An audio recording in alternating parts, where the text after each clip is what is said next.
At the invitation of the Honorable Roosevelt Skerrit, Prime Minister of the Commonwealth of Dominica, the Secretary General of the Caribbean Community CARICOM, His Excellency Erwin LaRock, mounted a CARICOM election observation mission to observe the conduct of the general elections, which was held in the Commonwealth of Dominica on the 6th December 2019. Meetings were held with the Honorable Prime Minister of Dominica and members of the Cabinet, the Honorable Parliamentary Opposition Leader, the Leader of the Dominica Freedom Party, the Attorney General, the Speaker of the House of Assembly, the Commissioner of Police, the Registrar General, the Chief Elections Officer and the Electoral Commission, the Head of Immigration, and other stakeholders, including representatives of the Concerned Citizens Movement, the Electoral Reform Effort Group, and a wide cross-section of civil society organizations. On polling day, the 9-member mission visited a total of 215 polling stations across 20 of the 21 constituencies. The mission did not monitor in one constituency. That's the Wesley constituency. The mission monitored the polling activities in all other constituencies, which included the opening of the poll, the voting process, the closing of the poll, and the preliminary count of ballots. From observations, the polls were opened in a timely manner in majority of the polling districts. All the stations were fully staffed, and most had at least 2 agents representing the 2 political parties that contested the general election.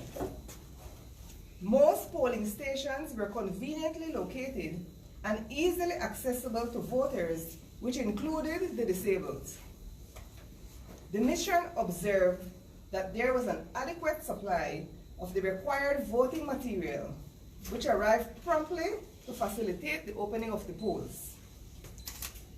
It is, however, the pre-election day activities which caused some amount of concern to the election process. The level of disruption and violence, as acknowledged by the general populace, escalated just days prior to the general election.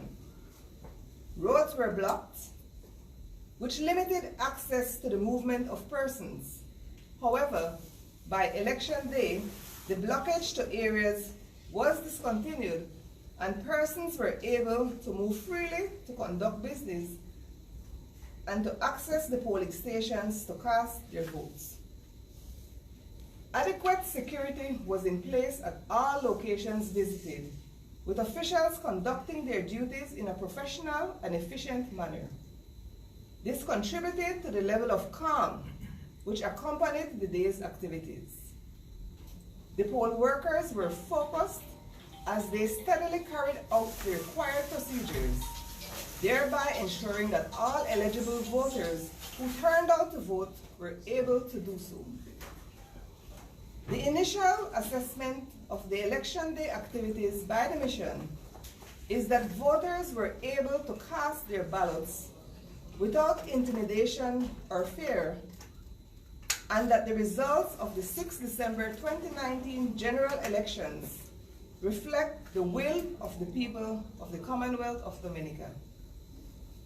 The mission extends its appreciation to the Ministry of Foreign Affairs for the assistance and congratulates the staff of the Electoral Commission, poll workers, the political parties and their candidates, the security forces, and the people of the Commonwealth of Dominica on the level of maturity displayed in the peaceful execution of the election day activities. A full independent report will be prepared by the Chief of Mission for submission to the Secretary General of CARICOM, His Excellency Erwin LaRock.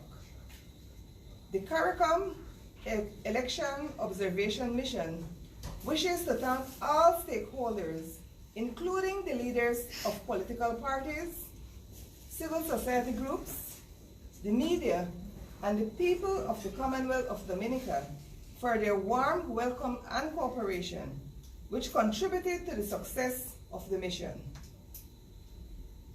I will now be available to take questions.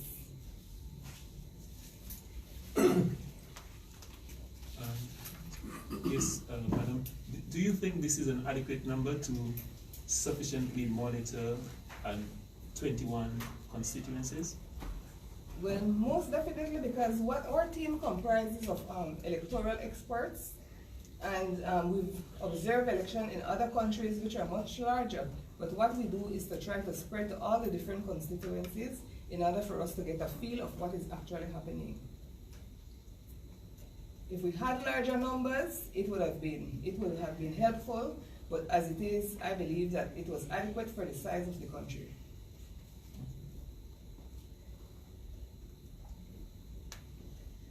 Any other questions? What were the central concerns you heard prior to the poll being expressed? Right. Well, and how did you attempt to address them? Okay. Well, prior to the poll, we have heard the issue of electoral reform. And as you are aware, the concerns raised, we had two main issues that were raised. One was the issuance of the voter ID card and the cleansing of the voters list. Your question in regards to how would we address them, there was a joint mission that was invited prior to the election, and CARICOM was a part of that, and a report has already been submitted. But as an observer group, we're here to observe the elections. So it's not that we are here to impose on any government any recommendations that we make, but those recommendations have already been submitted to the government of Dominica prior to election day. And the recommendations was basically from that same report, and those were some of the same issues that we were hearing. Yes, you know, I say that, and not even specifically focusing on Dominica, but if as an organization you make or you've made recommendations, it's because you probably see a deficiency in a particular system. Now, if you allow those recommendations not to be addressed, which means whatever is happening, or if those, probably I should rephrase that, if those recommendations are not addressed, it means whatever the deficiency you observed will continue to exist. So, I don't know, and then it just speaks to the whole usefulness of all of it, or, you know, the deficiency, the existence of the deficiency. I don't know if you want to address that, because if you think, hey, that this makes or brings your whole operation into question, and I've made a recommendation, please address that. And it's not addressed, which means the deficiency still exists. Right. Well, from our standpoint, because the purpose of us being here is basically to observe the election. And that is something that is beyond what this mission is expected to do, beyond our mandate. But I am certain that this is something that CARICOM as a body is looking at. You want me to identify myself? Yes, please. Yeah, my name is Stanley Lucian. I'm from HTS in Rochelle. Why is that important? Okay. So Anna Benjamin, MO News. Did you observe any irregularities on the day of the election? No, on the day of election, like I mentioned, our team visited 200 of the 15 polling stations, and none of our members reported any irregularities. So no irregularities in terms of people not finding their names or couldn't find their names or had to move to another polling area or nothing like that was observed? No. Okay. You have a question? Yeah, well, it seems that there have been 3 press conferences on the same issue, different. And in all of them, we observed that there was a will to find, to find something that would make this election invalid and or questionable. So it's important maybe to repeat that you said that everything was, that the election, there's no irregularity that would invalidate this election. Is that correct? That's From your what we assessment? observed, yes. We found nothing to indicate that there was any irregularity, because whatever we observe, that is all we can basically report on. We have to have some evidence. Okay, can I ask a question? Michael Timothy, I run a chat room and one blog on the internet. The ID now to vote is to say your name. Is CARICOM happy with the ID when it comes to voting elections to say your name? Like John Brown, John Doe, and no proper identification. Since 2005, CARICOM have recommended 2009, 2014, August of 2019. Is CARICOM valid in that aspect of giving recommendations and coming back to see the same?